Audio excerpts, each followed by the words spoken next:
got a rockin' pneumonia and a boogie-woogie flu. Monster loving, baby, that ain't all. I wanna kiss her, but the gal's too tall. There's no intro, but No, there we don't have might one. be an outro if the show Yeah. is being put to bed. That's what I've heard. Yeah. Rumor says that is what's happening. I know that we're, yeah. I mean, it's, you know, how long was it going to go? Forever? Till the end of COVID? Well, I don't know. kind of the plan.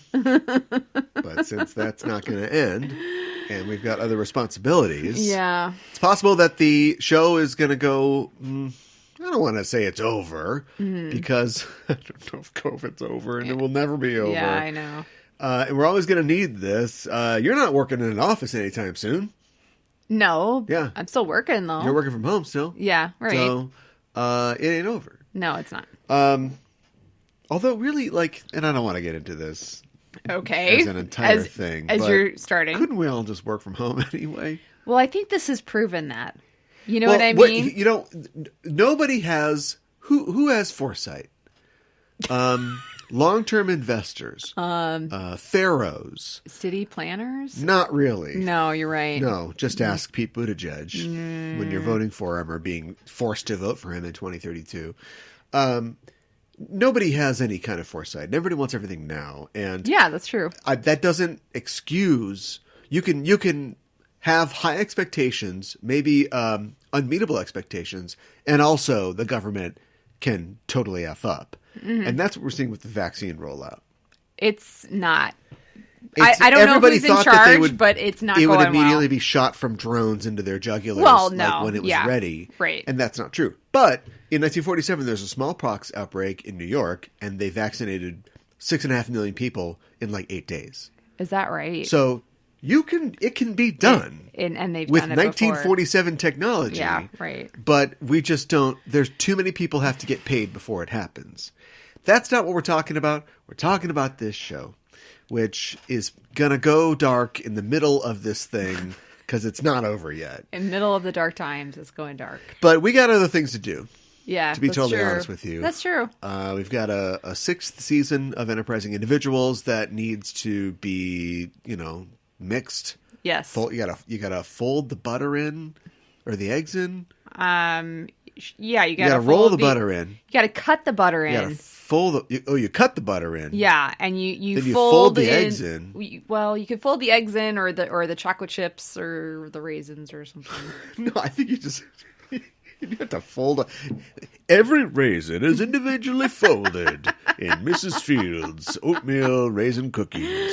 And then we open the door and we just throw them out into the street. Okay. Because who eats oatmeal raisin cookies? All right. Well, you fold in blueberries because you don't want to crush them, right? That's why you fold them in. And this is not what you want to be talking about. I apologize. No, I just thought that, somebody could buy a boat and know nothing about boats, and somebody starts talking about boats, and they're like, a keel? What's that? Uh-huh. Like Richard Keel? Right. Yeah, he's great. But you have hung a tile as a baker, and yet I every don't know day- as much about baking as I... every day I float baking things by you, and you're like, huh? Richard Keel? What? He's the guy from Jaws? He's from Jaws? Uh-huh. He was the guy with the blazer with the anchors on it? Yeah. I never... Okay, I want to say... You have bitten off a cable car you can't chew, I guess Richard so. Keel. I guess so. I do not claim to be an expert. I am a novice. No, but you think you would, try things. Yeah, that's something that I want to do. Yeah, I'm wanting to do it. Well, now you're going to have more time. Yeah. Now you're going to have more time because COVideos is taking a break. Okay, more time for baking. There you go. And may come back in the future because honestly, I've enjoyed it. Yeah, me too. Like the movies. I mean, I've seen one of the movies we've seen, watched today. I'd never seen, and I don't know if I would have watched it without this show. Mm-hmm. So screw the audience. This show's been good for me in a lot of ways. It's been good for me too because I have gotten to see a lot of movies that I haven't seen previously. Yeah, and I don't know. Now I'll like every time I create some new avenue for content. Now I'll be afraid to watch classic movies I haven't seen previously. Because it's like, no, I can't waste that. I got to save all my love for COVideos. COVideos, yeah, right. But logistically, we gotta take a break because we got other stuff to do. Yes. So COVideos will be going on a hiatus and possibly returning under a new moniker later in the year, depending on how things fall out and when the chaos is removed from the schedule. When you're rolling dissipated. I think of a sleeping bag. When you roll a sleeping bag, you take a sleeping bag, fold it up, start rolling it. Yeah. It's going to get some little wiggles, some creases, some kinks in it. Yeah. You smooth the kinks out. You got to get the air out. Yeah, right. And you finally get to the end. Once you've done that fastidiously, perfect roll. Sure, right. So we're doing that. We're rolling 2021 from a sonic perspective up. Because we got a lot of things that are coming out. Yeah. We got a lot of things we haven't talked about. Yes. That are secret projects that are in the works. And so for that reason, this going to have to go down just for now. Yeah. And will possibly return under a different name. One of the reasons that I keep saying, and I still haven't, sort of made it official with COVideos vis-a-vis the Apple Podcasts and the other places is I'm worried about having it be called have the word COVID in the title. I understand. I don't want to get tagged with I hadn't thought about that before. I don't want fact checkers to be like, star, this says misinformation. There is no virus information in this. I don't want to tie my wagon to this thing. I mean, clearly this is going to be, if podcasts existed in 1918 and somebody made a Spanish flu podcast, would anybody want to listen to a single second of it in 1920? Probably not. When they were finally getting over the Spanish flu. You're using I want this to go forward from here. And seeing like future maybe planning. Future planning. We don't want to be calling it this for forever. It's cute to call your little baby Spud because he, he's sort of gray and brown and he looks like a potato. But when he's being inaugurated as President Spud Mackenzie. Oh, we did it, everybody. Oh boy, we landed the bit. Oh my god. You got to think ahead. That's why you name him President Muscles Johnson. Oh my gosh! Wow. It's a Kyle Baker joke. But. My parents didn't know if I was going to be a boy or a girl, and they wanted to. They should started, see you now. Yeah. If they could see me now. And so they started calling me FB, which stood for firm bulge. No. No, I'm going to cut that off right there. Okay. If you had a time machine, would you kill Hitler? No, I would slap Mika's parents. That's not... We can do better than that. No, we can do better than that. Well, You're we right. certainly didn't get F'd in the B on our movie choices this week. You won the toss. You always do. What do you want to talk about? So my movie is a Coen Brothers film, Oh Brother, Where Art Thou? Yeah. Yes. Yeah. And do you think... is this their genius? Sure. You can do A Simple Man, a movie which I hate. Which is weird because it was shot here. Stopped watching. People I know are in it. Yes. And I just don't like it. And I even feel, I don't want to steal Hebrew valor, but I even feel close to, to the Hebrew people. I have a lot of friends that are Jews. I love their traditions and their food, and I live amongst them. But it's like, come on, just get with the program. Come on. I don't find that movie. I don't. I got to give it another chance. I think. But anyway. Yeah. But yeah. They sometimes there's a Simple Man, and sometimes there's an Oh Brother, Where Art Thou? Yes. Which was a smash. I don't know why I didn't see this when it came out. What was it rated? I'd probably put PG-13, right? I have no idea why I didn't see this when it came out. It is. It's funny because so the year's 2000, and I feel like maybe they were sniffing something in the air. Sure, but maybe not, because where did this come from? Definitely fantastic question. The turn of the millennium, yes, the century was a time for a lot of reflection. Well, definitely reflection, but is this reflection in as far as it's nostalgia? I'm just saying, like, there was a lot of inventive filmmaking at that time. There were a lot of movies that were kind of out there. People were doing things. People were trying to find out what the next thing was. And it's almost like the Coens saw that challenge and went, yeah, and just went the other way and went back and did not only a movie that is a reference or an allegory of an ancient myth, but is also set the Odyssey in a time of upheaval in the past century of our country, and then created, and I'd like to wring their little necks for this, a folk music and like bluegrass wave that lasted for a while. If you went to Starbucks in the early 2000s and there were T-Bone Burnett CDs there, it's because of this movie. Yeah. I really don't. The reason why this really doesn't fit, that I didn't see this, is my parents are Coen Brothers fans. And my dad, when I think of bluegrass, I think of my dad. Because he loves bluegrass. And I used to hate it as a kid because I thought it was just kind of twangy. But I've grown to... I actually like some bluegrass, but I don't like all bluegrass. I like some of the stuff in this movie. I like... the main song that they keep playing, I like that one a lot. So, but everybody does. Yeah, I know. It can get a conservative incumbent reelected. Oh, is that right? Who used it? Let me give a plot summary. Of the film. All right, and we can just talk a little more about it as we go. Okay. The movie starts, and it starts on a chain gang. I guess I'm not opening. I'll do the summary.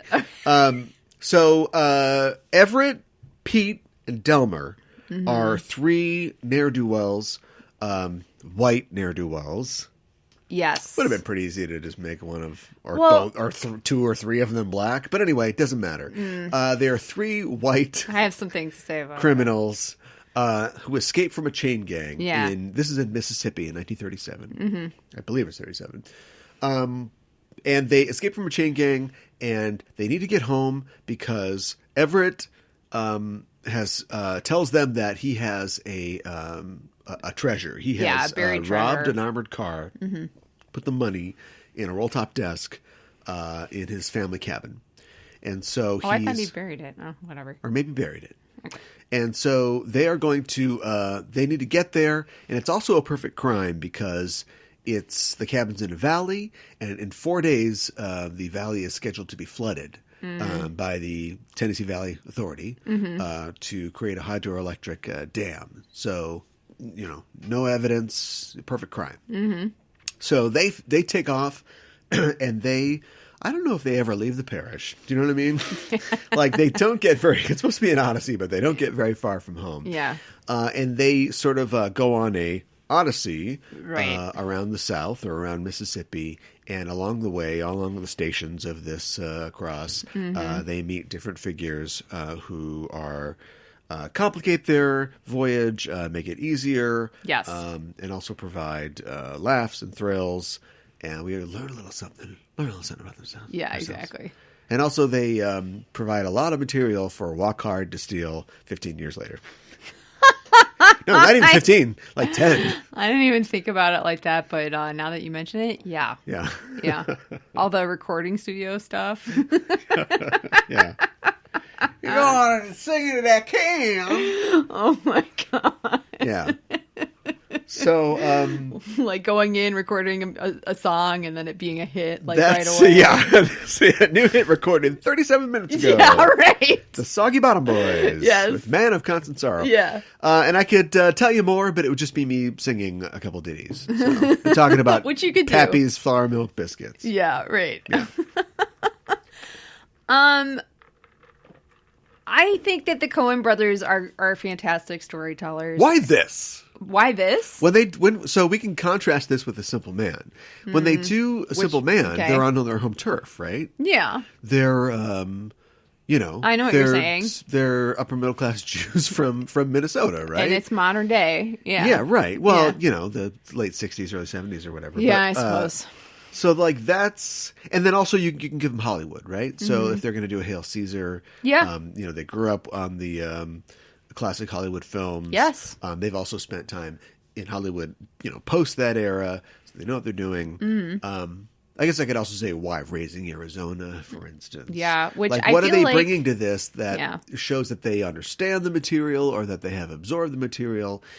And we'll give them a pass, I guess, racially, because the movie does everything in its power to, quote unquote, integrate black voices into the movie without them ever actually really taking center stage. Yeah, without them really being. They're not one of the main three characters. And the main three characters, for absolutely no reason, are totally cool. They're down with the brothers. Do you know what I mean? Oh yeah, they have no problem. There's the sort of unofficial fourth Beatle of the group is Tommy. Yes, who is black, right, and who is a stand-in for Robert Johnson. Who sold his soul supposedly at a crossroads. Yes, and that part was so funny, but I was like, oh my god, he's deadly serious, and it's like. Yeah, it's never questioned. The thing that I like about this I had to is sell my soul to the devil so I can play the guitar real good. They're like, oh, what does the devil look like? And he's like, oh, is he? No, he's white like you guys. Yeah, exactly. Yeah, which is like, all right. I was like, okay, that's good. That's good. I guess if you, yeah, that's about as close as they get to any kind of firm social commentary. Yeah. Well, I mean, they definitely comment on the KKK, but I mean, I don't and they know if do. that's... Let's just go right. Let's get right to it. Yeah. Because two movies with hand carts. Yes. That's the little Looney Tunes the train. Yes. Thing. Thank you. And two movies, set in the South. Yes. Basically in the aftermath. Well, I guess one is literally in the Civil War, but the other one's in the aftermath of the Civil War. Yeah, right. Like at the end when they're having a big old honky jamboree. Yes. There are no white people in that or black people in that crowd. No, you're right. You know what I mean? Yeah. And you could easily just say, well, I guess it turns out that the liberal candidate, who's Homer Stokes. Yeah, his name is Homer. Who's going to sweep clean. After the author of the Odyssey. Right. Yeah. Secretly turns out to be a wizard of the KKK. I know. Yeah. And so the best that the Coen brothers could do to be on the right side is to have that candidate, present his views publicly. Yes. And everybody's like, oh, no, we don't like that. No. Yeah. I know. But they were with it the whole time. Yeah. And also, I like how the Coen brothers just don't care. Do you know what I mean? I mean, I assume that they are, that they're liberal. I don't know if they've ever spoke out about it or done a fundraiser. I don't know if they have either. Like that. But guy's married to Frances McDormand. She's not taking any shit from anybody. Right. Yeah. So, but yet their movies are constantly there's a movie like Burn After Reading, right? Uh-huh. Where the government is ostensibly... Which I don't think I've seen. Well, I'm just thinking about their entire oeuvre, right? Yeah. Bad guys win a lot. Yeah. The machine wins often, yes. Unless it's the Hudsucker Proxy and a literal magic Negro's like, oh, but what about this? And they're not afraid to have things like that happen. And in this case, Pappy O'Daniel is put back in office. I know. And the entire movie, he's the completely inept, yes, old money, out of touch, old white guy, right? Politician. What's the right love to say? Career politician. Yeah, right. Exactly. Even though he is the right. So at the end, Homer Stokes is like, these boys is miscegenated. And then people are like, what? It's like, look, listen, I'm part of a special organization. Oh my God. I don't think I have to say its name. People are like, what is he talking about? They desecrated a burning cross. Desecrated a burning cross. Now listen. But it's so, forgive the phrase, it's so black. It's black humor. It's very dark. Yeah. It is very dark. It is so dark that it's funny, and that's what I like about it. It's funny because he's too racist. Because I doubt anybody is going to invite Tommy home for apple pie after this. But this guy's he's taken it too far. Yeah, right. And also that's there's a character in this who's why is this character in this? And that's George Babyface Nelson, who is in real life dead at this point, but I don't know, whatever. He made it to the South and he's having a good time and he's robbing banks. Yeah. And it's weird because we think of these characters like John Dillinger as being modern day Robin Hoods, right? Right. But we've got Babyface, and ultimately he's strung up by the townspeople for shooting cows. Do you know what I mean? I know, but don't you think it to me it seemed like he's he kind not of, a hero. He's No. a parody of that hero type character, that Bonnie and Clyde type. Yeah.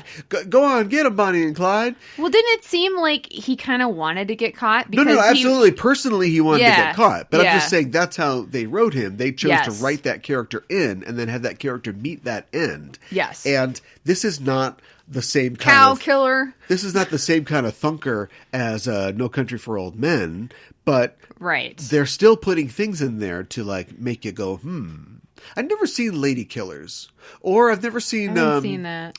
Is it what's the Absolute Cruelty? What's the one that's like I don't the think I've seen that either. George Clooney and Catherine Zeta-Jones? They have a couple that are like, all right, just give me the check. Like, type ones.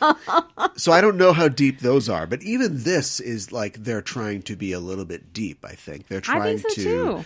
talk about the nature of celebrity and Yes. and the nature of movement and that sort of thing. Yeah, and I also Hail go ahead. Caesar! Yeah. In Hail Caesar, the singing, dancing, ambiguously gay actor, Yes. that everybody thinks would be a commie, turns out to be a commie. He's a literal Russian you're agent. right. You're right. And all the Jews, all the intellectual Jews Yeah. are literal Marxists that are trying to destroy America. Like Right. it's like a comic book. Yeah. It's like a John Birch wet dream. I know. The side characters, it's not really the main story, but Yeah. the side characters in that film. And it's like, Coen Brothers, what are you doing? And they're like, we don't really care. It's funny. They're all caricatures. Who cares? Right. Right. They don't take it too personally. I guess. I think that's part of it. How's David Krumholtz feel? I don't know who that is. I have a dick in my face, don't I? Oh, okay. I know exactly Gotcha. who you're talking Gotcha about in now. one. I gotcha. know. I know you so well. I know. Or I could have gone. That's what he's like. Dewey, very funny. Yeah, that one. You can't have any creative control. The Incredible Hulk has a brother, but he's not green. He's red.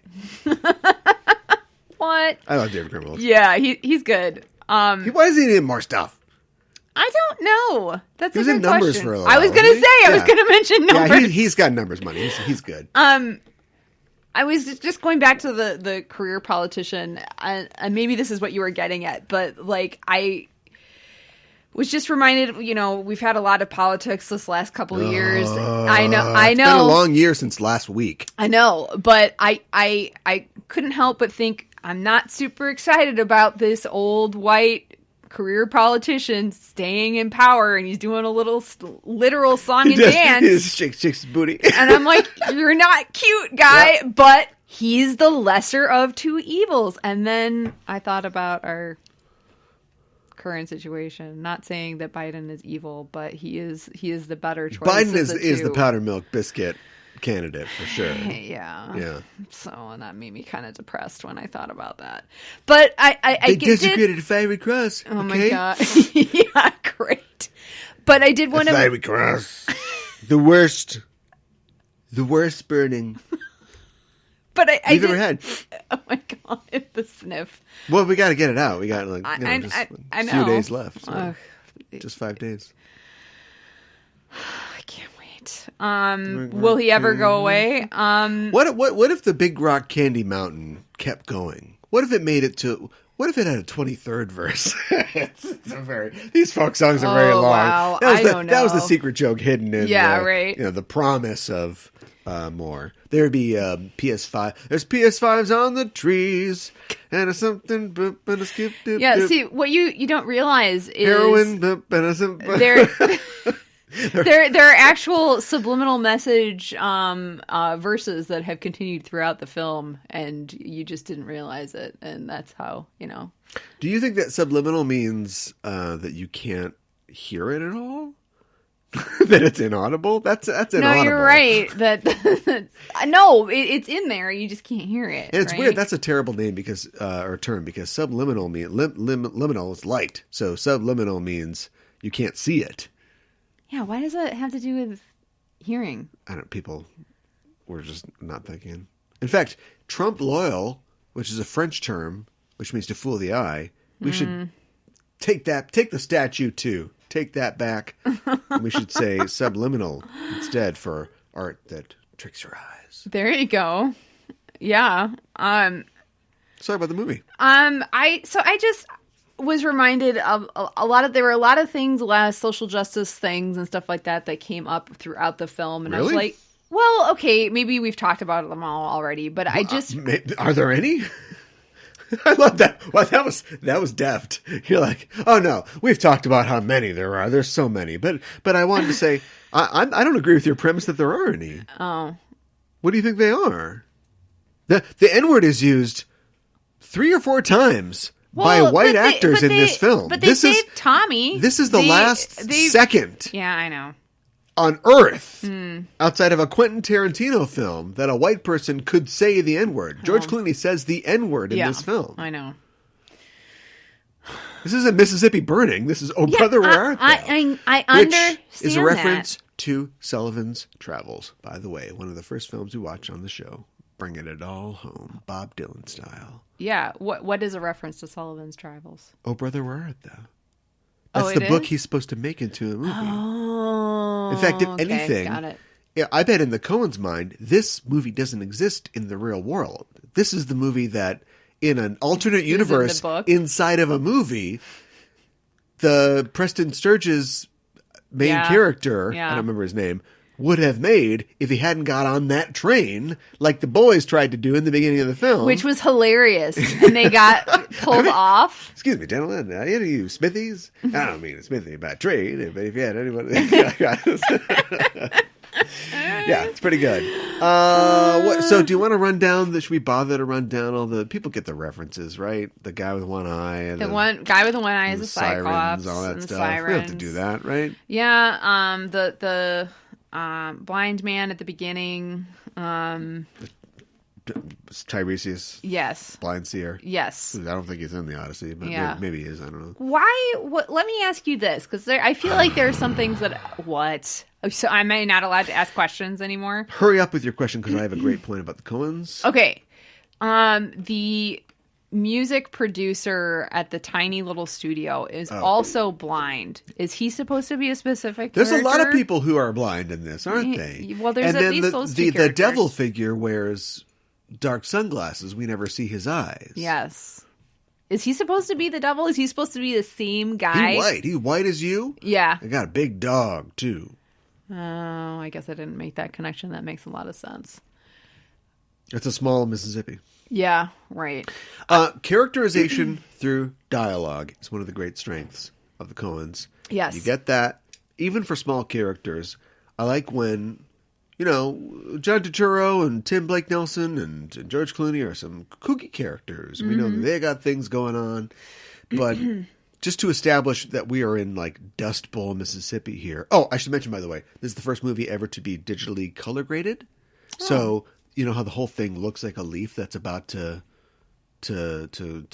crumble? Yeah. All computer. Really? Yep. Huh. They shot in the South, in Mississippi, in the summer. It was green. And they took it and they post-processed everything to make it all brown and look dusty. And it's mostly convincing. There are a couple places where it looks like a cartoon or like a... You paying attention to the trees like you do? Of course. Okay. I don't think people are going to get that, but anyway. You're judging me. And so, yeah, that's it actually took a long time and kind of, I think, pushed the movie's release date back. But, yeah, they wanted to make it look, parched. And I think it works for the most part. But you can do that like nothing. But they go to Pete's cousin's place. Oh, my God, yeah. And it's just, it's a little shack. With a bathtub connected to nothing that a cow's drinking out of, and the kid is tries to shoot them when they come. And, Daddy said I'm supposed to shoot people from the bank, and he's like, "Oh, where's your wife?" And he's like, "She." Guy looks around. Are you in an OFT? Right? Yeah. And then later, when they're in the barn. Damn, we're in a tight spot. Yeah, he kept saying that. And the Bloodhound gang is gonna just kill them, I guess. Yeah. The kid comes in to save him, and he's like, "Come on, boys, we got RUNNOFT," which is such a good irony because it means that like the boy knew the whole time what happened to mom. Yeah. But he doesn't know how to spell run off. There's a wisdom there. Yeah. With a ignorance that is just baked in still. Yeah. Do you know what I mean? Yes. Or like later on when they're all talking about what they're going to do with the money, and Pete's like, "I'm going to buy me a restaurant and be the maitre d'." Like he doesn't understand that the maitre d' like doesn't. He doesn't own the restaurant. He works at it. I know. It was so bizarre. But there's an earnestness there that it's just, you feel for these people. I know. The dumb common clay, morons. But I mean, like you feel that they, everybody wants it, especially in the depths of this depression where all you have is a dream, Yeah. And if you're nice, the boss will take you to watch a movie or a newsreel or something like that. Right. Do not seek the treasure. We thought you were a frog. We thought you was a toad. That was a great scene too. And one thing I like about this too, because there are certain elements within it, like, meeting the devil at the crossroads, and they wake up after encountering the sirens, and his clothes are there and they're laid out exactly how they have been laying out, but his body is gone.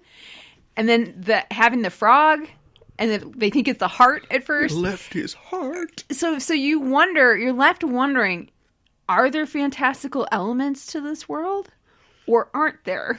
Well, there's a cow on top of a cotton house. There is. And there's a blind guy in a handcart that seems to know everything that's going to happen in the movie. Yes, exactly. And we see him again at the end. Yeah. There are just so many really great moments in this, and the character moments, and like George Clooney, apparently lied about the treasure, and what's his name? Like he finds out, and he's like, I had 2 weeks. 2 weeks left of my sentence. It was just like, oh my god. Well, it's going to be flooded before 2 weeks is up. Only have 4 days. There are definitely a lot of Preston Sturges-esque touches in this. We talked about the train scene before. There's also, they're reading the paper and they're talking about what they're going to do, and then at one point he throws the paper in the fire, and then the front page says, river about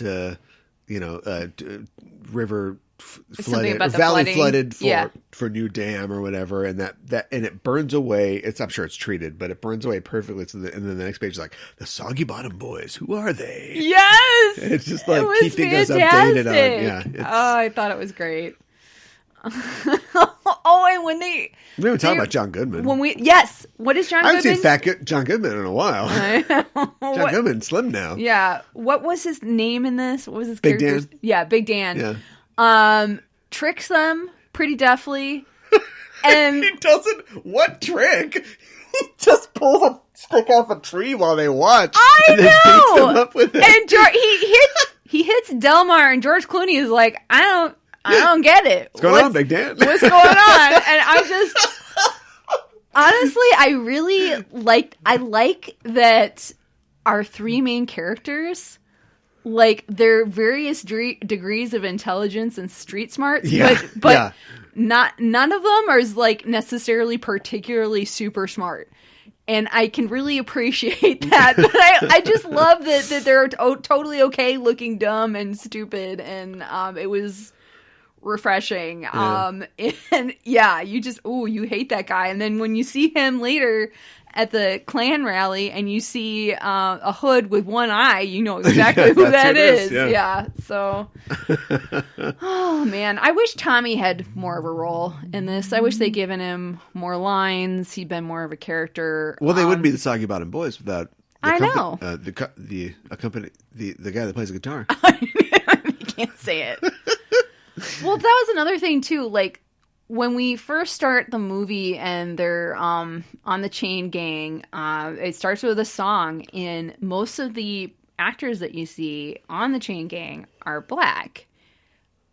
And then we cut away to our three main characters, and they're all white. I don't know if we had integrated chain gangs or prisons back then. I don't know either. There's a couple touches of fantasy, but the great equalizer, the chain gang. Oh wow! I have changed. I see the plight of these people. I need to get out of here so I can help them, but I don't want to live with them. Oh my god! Right? I knew I'd do another walk hard somehow. Yeah. I also want to say I thought Holly Hunter was great in this. She doesn't have a very big role, but I thought she was great. And their kids are also singers, and they've got, I don't even know how many kids, and they're all daughters.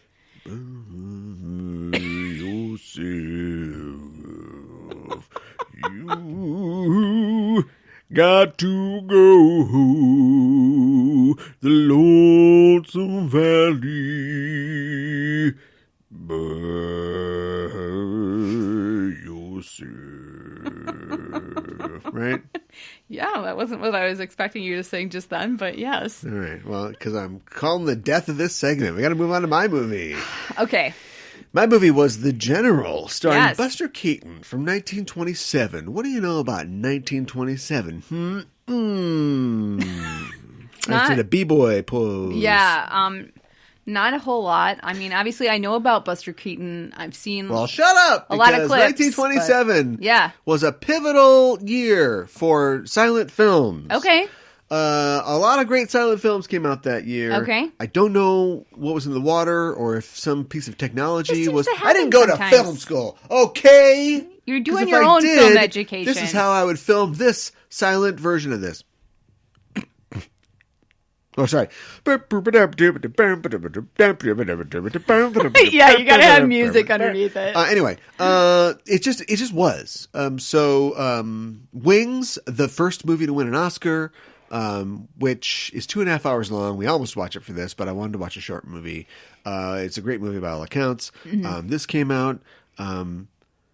Abel Gance was doing something then. Maybe it was Napoleon or something. Like there's Sunrise, the Murnau movie. Sunrise came out in 27. Okay. There are a couple movies which continue to be on AFI, Right. IMDb lists as, let's sink the entire 20th century and just pick 100 movies. And it's like a I couple see. movies from 27. Okay, And this is gotcha. one of them. Yeah. Although at the time, I don't think anybody working on this movie thought this would be one of them. Oh, really? I think this is a movie that has survived solely by its merits. Uh-huh. Yeah. Buster Keaton just wants to crash some trains into each other. Okay, all right, fine. Turns out, guess what? It's a classic film which is meticulously executed. Yes. And hilarious and endearing and would live on for another 100 years. Yeah. Congratulations. Yeah, I mean, I think a lot of the humor in it is Why pretty don't you timeless. talk about it obliquely by describing what happens in the film? Okay, so this film takes place in the South in the United States. Beginning of the Civil War. Beginning of the Civil War. And we learn at the beginning that Buster Keaton, who I think his name is Johnny Gray. Yes. He loves two things. He loves his train engine and he loves his girl. And I can't remember his girl's I name. don't know if she's got a name. But Not a good sign. so they word breaks out that that a fort has basically war is starting. Fort Sumter. Yeah, Fort Sumter has been attacked. So people are going to enlist his romantic interest. Let's just call her a girlfriend. His girlfriend. That's easier. Her dad and her brother are going to enlist, and she's like, "Are you going to?" And he kind of hesitates, but so he tries to enlist. They don't. There's a lot of miscommunication in this, which is leads to other things. They won't take him because they think that he is more. He's a railman. Yeah, he's They're gonna more need important supplies. as the engineer, but they don't tell him that. For no good reason other than Comedy. we need like 8 minutes of like real funny stuff. Yeah, exactly. And so basically his girlfriend kind of breaks up with him about this because she's like, why didn't you enlist? And he tries telling her The that next she doesn't time I enlist. see you, you better be in a uniform. Yeah, exactly. So we fast forward, and he's still working on the train, and she's going to see her dad, who has been injured. And there has been a plot by the North to, it's kind of a complicated, well, maybe it's not super complicated. They're going to steal an engine, get supplies, burn bridges. Based on a true story. Okay. All right. Yep. There was a memoir called The Great Locomotive Chase that was based on a military raid done in Georgia. Okay. That was this, basically. Okay. Allied soldiers, or not Allied, Union soldiers Wrong war, yeah. infiltrated into the South and then, got supplies and then got a train and then went back out. And as they went out, they sabotaged things and did everything they could to create chaos. But that's not exactly what happens here. That is. Is it? Yeah. But I thought that he was in the South, though. Wasn't he... okay, I'm confusing myself. Well, that's not hard. Then we see General Thatcher and his spy Anderson Yes. talk about their raid where they're going to send Anderson and 10 men into the Yes. South, and they're going to steal a locomotive and then drive back into the North. And as they go, we see them cutting telegraph lines Yeah. and blocking tracks, putting obstructions on railways. Yes. Yeah. And they do steal the train, and Buster Keaton's girl is on it, and basically they find themselves behind enemy lines in the North, and then they have to escape back and they find out the plot that the Northern Army has, and so they have to sneak back to the South and alert them and help them push back the Northerners. Yeah. That's basically it. Yes. Yes. Buster Keaton. Buster Keaton. Directed by, starring, Wow. produced by, also co-directed by Clyde Bruckman. I don't know who that is. You said that name before. Clyde Bruckman is a writer and director of comedy films. He worked in the silent era, also early sound pictures. He worked with Buster Keaton, Abbott and Costello, Harold Lloyd, Okay. Three Stooges, Sure. Laurel and Hardy. Okay. Long career. Yeah, W.C. Fields, everybody. Sure. Okay. Died penniless and broke. Oh, no. Died because he shot himself in the head Oh, my God. with a gun he borrowed from Buster Keaton.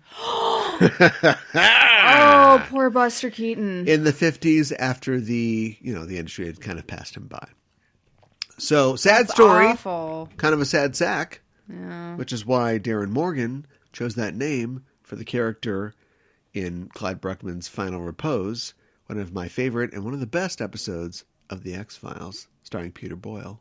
Set Yeah. in St. Paul, Minnesota. Yeah, that was Because we've got one. a huge psychic community here. Do we? Well, it's Canada anyway. Yeah. Fair. Buster Keaton, Great Stone Face. Yeah. So Seen a lot of Keaton movies? I have- Seen a Keaton movie. It's showtime. Ron I Keaton. think I saw something probably in my film studies class, but I couldn't tell you specifically what it was. What's the one where he's hanging from That's the Harold hands? Oh, that's Harold Lloyd. Yes. Okay. Oops. That's not. See? Oops. That's the wrong guy. That's the wrong guy. I don't know. It's a film called Safety Last. Okay. I'm going to be honest with you. I don't know. I want to say yes, but I don't know. I'm going to say no. I was watching this. Why do they... Everybody... There are so many people in this. So, we'll get to your thoughts in a second. Mm-hmm. We'll probably go a little over an hour here. Or maybe not. We'll see. There is... We watched... I guess it was like a Blu-ray, right? Picture's great. Mm-hmm. God dang, it looks good. Yeah. I've never seen a movie from the 20s look so good before. It was pretty crisp. Yeah. It was great. Mm-hmm. So being able to see it so well and not in that one clip they play every time that they're talking about old timey movies of Buster Keaton throwing the tie onto the other tie, and then it flips off the track. Which is pretty great. Yeah, it's a once in a lifetime stunt, but but yeah, it looks great. So you can see that like the general, all the guys in the battlefield, the guy riding the horse, the guy jumping off the thing. Yeah, they don't have the makeup on, but the main star still has that like clown makeup, and they blacken their lips, to like. What is it with that? I don't know. You've got is a it ton just of the way this is that, shot like in natural light. Is it just like he was used to it? And No, that's it's what just that they wanted? did it with everything. Like if you look at Harold Lloyd, he looks like a Pagliacci. Yeah, you know what I mean? I know. Like it's just what they did back then. But I could see doing it for like a drawing room thing, or like Dracula. You're in a castle, it's right. lit with like torches or something. Well, and if you're playing Dracula, you're supposed to be pale anyways. But right. not But even Harker and everybody else would be that. It comes from the stage, but like everybody else looks fine without it. And then like Buster Keaton's just like the literal great. The stone is talc because it's powdery. Were they able to see what the film looked like while they were shooting it back then? No. Okay, I didn't think so. Did they have a video village? Right. No, that's the best part. So, first of all, you're going to send your actor out to possibly die every single day. Yeah. And then you're just, I guess, that's what I wondered about this. How many takes did all of this take? That's what I want to know. Because there are so few inserts where you would just have, okay, we've got a shot of a train. Like, okay, just add one subplot to this movie. You've got a Denzel Washington film, don't you? Yeah. Not in the Civil War for obvious reasons, but like, alternate universe.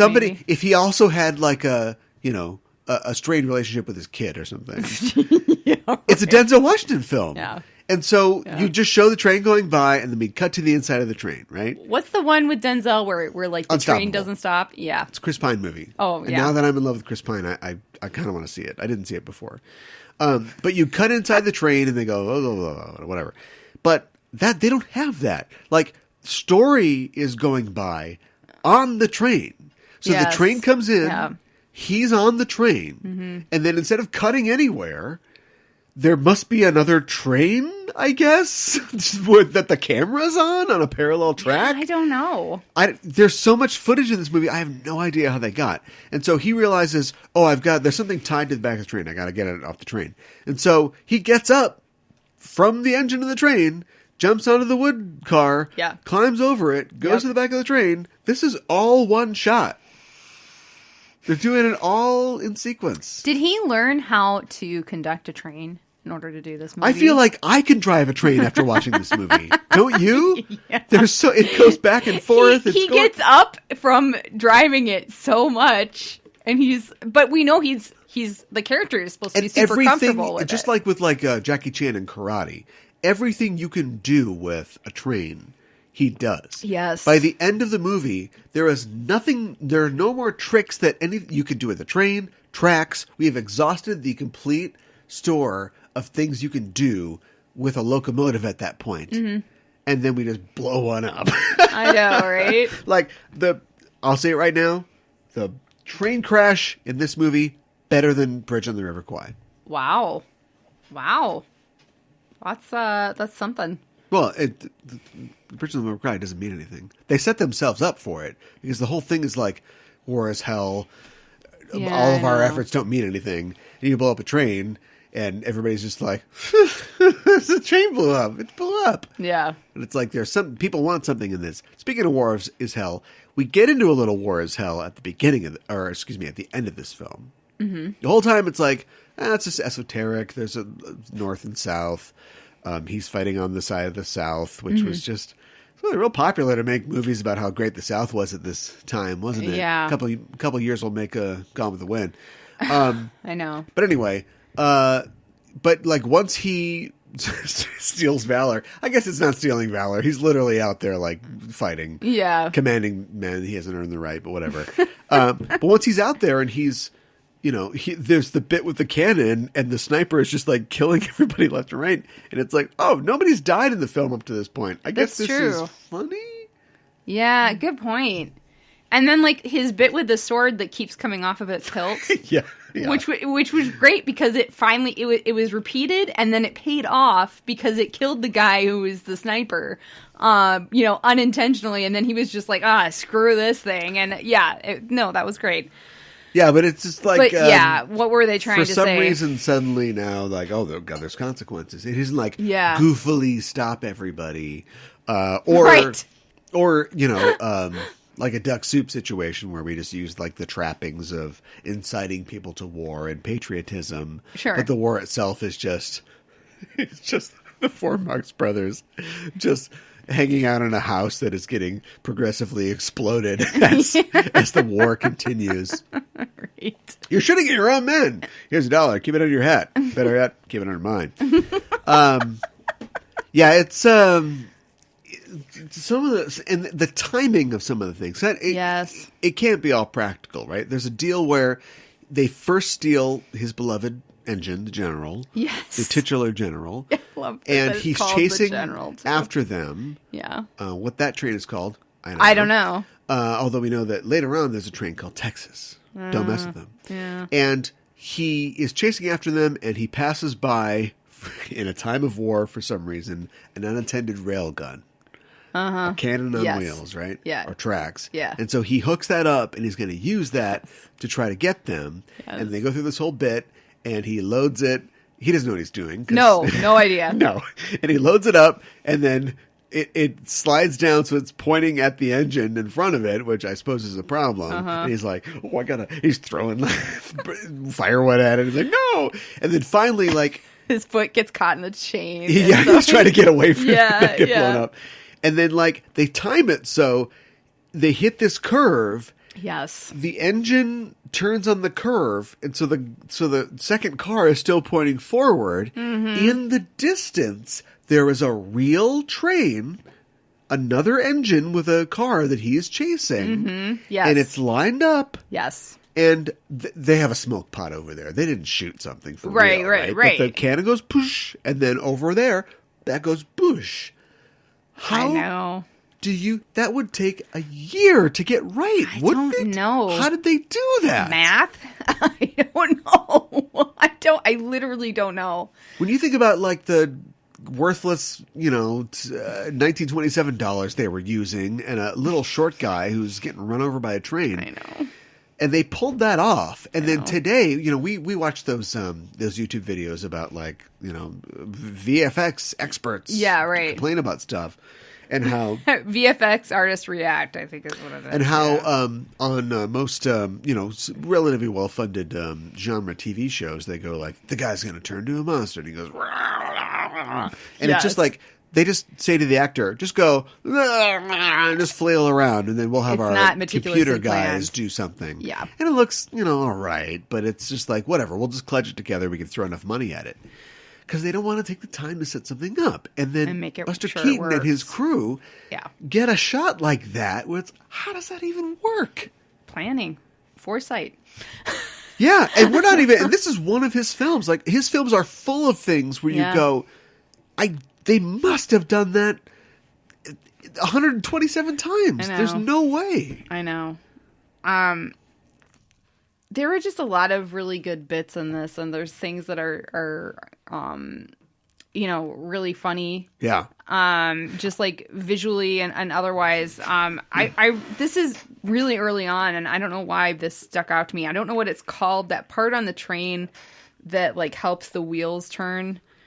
He's like sitting on it, like the straight bar that's like on the wheels. He's like sitting on it, and the train starts going, and he continues sitting on it as it moves. Yeah. And he's sad. He's thinking about his girl, and it's funny. And also speaking of timing, remember he's on this thing, and the train is moving forward, but he is sort of. There's a circle that he's drawing in the air that has to be 6 feet in radius, right, or diameter. And he still times it so that a second, maybe a half second before his face is occluded by the tunnel they're going through, he begins to go, "Oh, what am I on a thing?" It's not overdone. We get a little slice of it, and he's gone, and the scene's over. And it's just like... Yes. And that's just... You would have to roll the train back. I know. Because what if he's not at the top part when he starts to react, right? You have to time it right. You would have to go, no, put the train farther down. We got to roll the wheels more. Bring it back to a certain point. It's insane. It is. I don't know. And that brings to a great point. Remember, this is like very early on. I don't know how much of... So you think about comedy and you think about... Yeah. Think about any clues. Timing. And what set... That was like not funny. I was hoping that you would like jump in because we've done this bit before. But anyway. Sorry, I was like, and you think I about, was totally lost. You I'm think sorry. about how much I think about, I don't know if anybody else does, how much society and our perception of what's funny, yes, and what makes you laugh and what the rules are, yeah, and that calibration of timing. And why is something, because 100 years ago they were like, do you know what we say okay? Because okay is an abbreviation for all correct. Yeah. A misspelling which of nobody the words says. all correct because they just loved, I spelled something wrong. It's so and then I put it in print. Oh, it's so crazy. Yeah. Those people came up with the kind of timing that we're talking about with him doing the thing, or the thing where he's pushing, there's a car in front of him that he's pushing, he wants to get rid of it. What do I do? And he goes back to mess with the engine, and then he comes back and the car has gone off on a side and then comes track, around. and he comes back and he's like, blank, blank, blank. And then like, what? How much of that is the timing that was set by these early films and how good they are, and how much of it is just the human brain, for whatever reason, reacts the most at 3.7 seconds of delay. Do you know what I mean? I know what you mean. Which is it? That's a really good question. Is there, when they talk about like their microscopes, light optical microscopes can only see to a certain point, because at some point something becomes smaller than the wavelength of light, and then you can't see it, right? That's why we have electron microscopes. The wavelength of an electron is much, much, much, much smaller than light.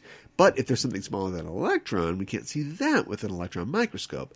And my question is, when it comes to like timing or like a funny bit, like, is there a certain wavelength of the brain, like a certain point that is just the God point for making somebody laugh? Could I go back to caveman times? Maybe.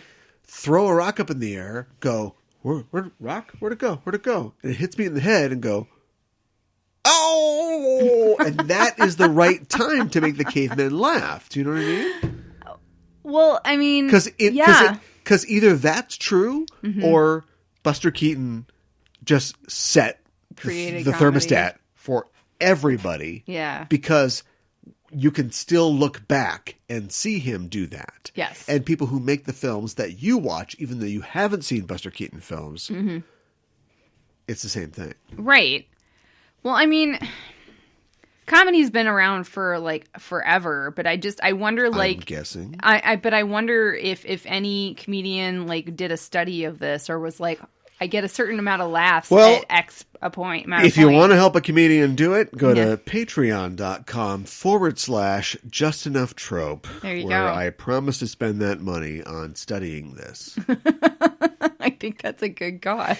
We are going to go a tiny little bit over an hour, but we want to still bring it down here. So I want to mention real fast, one of the things that I like about Buster Keaton is that he's not a pussy like Charlie Chaplin. No, I'm just kidding. Whoa. I don't know if he has Strong like words. a character like Chaplin did. Sure.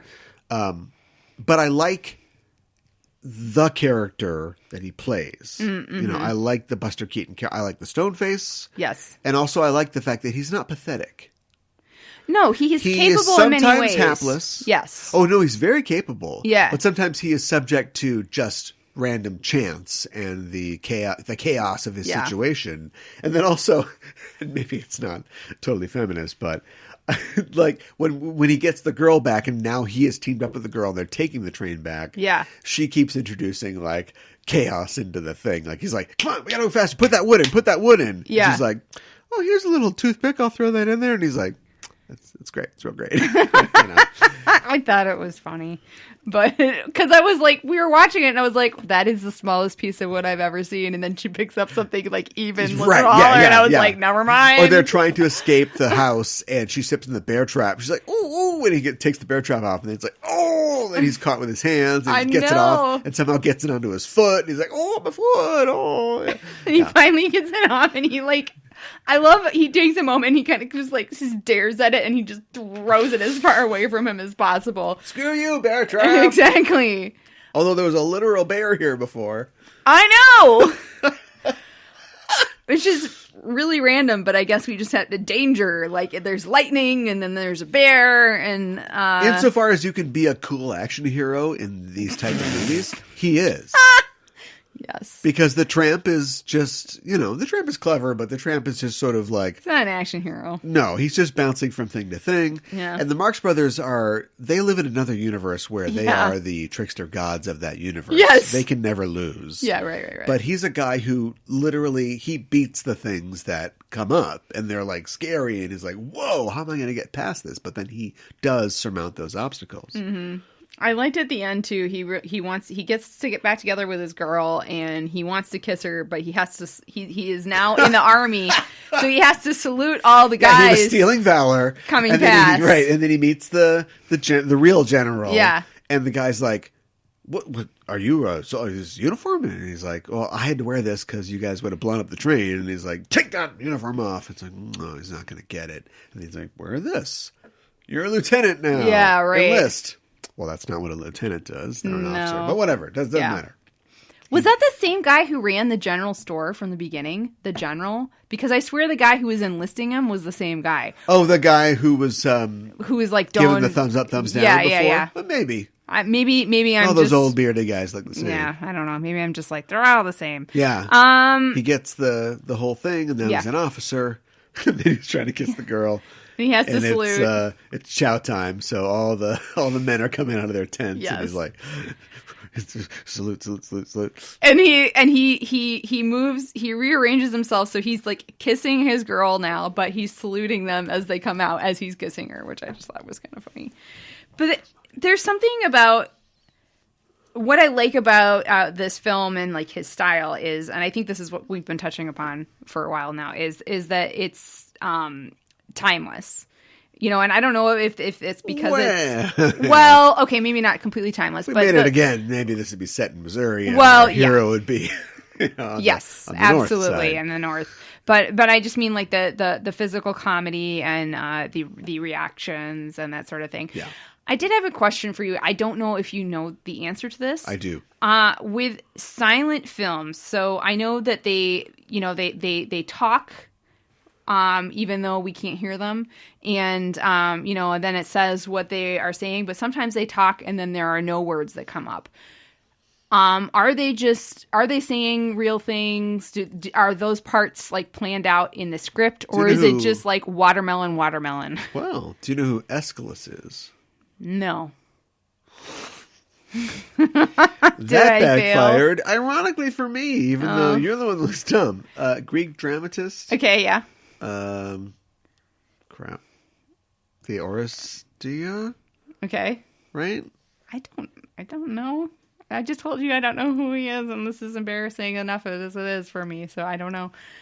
Oh, now we both look awesome, so. The Greek tragedian. Okay, yeah. What about him? What am I going to do with you? I don't know. Yes. Agamemnon, okay. The Libation Bearers, and the Eumenides. Okay. One of the earliest Greek tragedists. When you sure. think about Greek writers, yeah, this guy was before Sophocles. He was before. Name some more. Wow. Who? This is really embarrassing because all the names have just gone out of my head. We've already established that you didn't have quite the theater education that I did, even though I guess I'm quizzing you. Aristotle wrote plays too. Yeah. Yeah. Yeah. The Greek tragedian. Sure. Aeschylus. Yes. What about him? had a script. Mm-hmm. There's an actor backstage going, all right, I put this mask on and I go, what are you doing? Stop it, Orestes. Right? Mm-hmm. Okay. Why would we get rid of that? Just because the camera can't hear what we're saying. Okay. There were definitely silent productions where they went, I don't know, it's the Great Train Robbery. Point a gun at him. You know, call him a C word or whatever. You know? Yeah. But no, yeah. Okay. There was totally dialogue. Okay. All right. But you just don't want to belabor the audience. You don't want to have the audience just staring at a title card. I know. Reading forever. So I you get pick it. like the meat of whatever it is that they're doing. And if they want to ad lib, and if they want to like indicate things, that's fine. Yeah. And even like the Great Stoneface knew that, because Buster Keaton could have just been like, you know, he's pointing a gun at somebody, nodding his head, go that way. But he could add some dialogue, and he just in the moment, or there is a script, say like, all right, General, come this way, or whatever. Yeah, of course there was. Yeah. I do want to mention, I also really enjoyed the whole bit of him trying to enlist, and they like wouldn't take him and everything. I thought that was they made funny. a meal out of that. They did. At the beginning of the film. Yeah. They could have done anything. They could have done anything. They did that. Yes. Sophocles. Okay. Sophocles. Okay. That's one. Yes. I thought you mentioned him already. Anyways. So, no, I mentioned Aeschylus. I mentioned Aristotle. I mentioned... I didn't say Sophocles. I thought you said Sophocles. Maybe I did. But until you come up with one... It's not important. Until you come up with one, every one I come up with is better than yours. All right. Okay. Yes. Seems like you're trying to head away from... I don't know. I don't Coming up have with- anything in my brain, with and I don't one. have a computer in front of me. So let's move on, shall we? I'd rather have a computer in front of me than a front of computer me. We've all heard that before. Yes. Yeah, that old chestnut. Euripides! Oh, there we go. Yeah. Funky Cold Medea.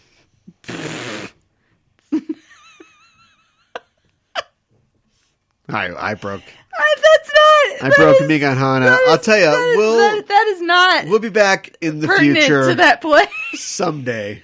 Someday in cold. Okay. Someday in some way. Oh my god. Until then, go check out all of our other stuff.